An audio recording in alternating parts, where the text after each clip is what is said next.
শ্রীরামকৃষ্ণ পরমহংসদেবের জন্মতিথি উপলক্ষে শ্রুতি নাটক ও গল্প পাঠের পাঠশালা, প্রতিশ্রুতির বিনম্র নিবেদন, কথামৃতের কথামালা।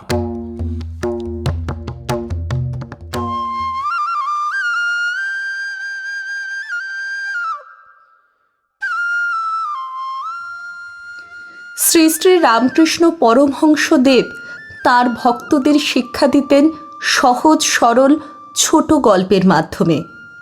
তেমনই এক ছোট গল্প মোহিনী শক্তি। আপনাদের শোনাচ্ছি শ্রেয়া চট্টোপাধ্যায়।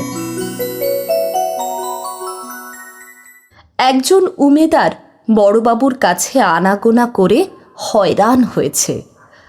কর্ম আর হয় না।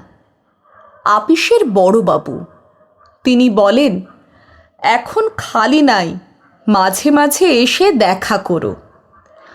এইরূপে কত কাল কেটে গেল। উমেদার হতাশ হয়ে গেল। সে একজন বন্ধুর কাছে দুঃখ করছে। বন্ধু বললে, তোর যেমন বুদ্ধি, ওটার কাছে আনাগোনা করে পায়ের বাঁধন ছেঁড়া কেন? তুই গোলাপকে ধর, কালই তোর কর্ম হবে। উমেদার বললে, বটে, আমি এক্ষুনি চললুম। গোলাপ বড়বাবুর রাঁড়।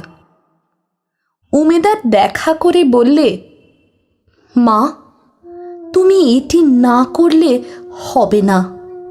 আমি মহা বিপদে পড়েছি।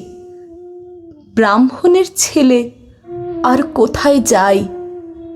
মা, অনেক দিন কর্মকাজ নাই। ছেলেপুলে না খেতে পেয়ে মারা যায়।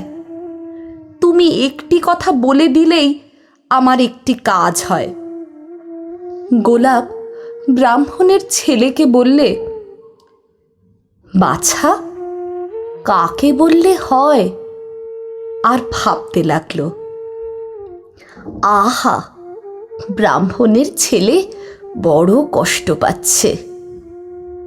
উমেদার বললে, বড়বাবুকে একটি কথা বললে আমার নিশ্চয় একটা কর্ম হয়।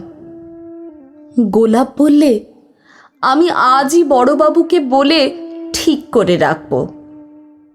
তারপর দিন সকালে উমেদারের কাছে একটি লোক গিয়ে উপস্থিত। সে বললে, তুমি আজ থেকেই বড়বাবুর আপিসে বেরুবে।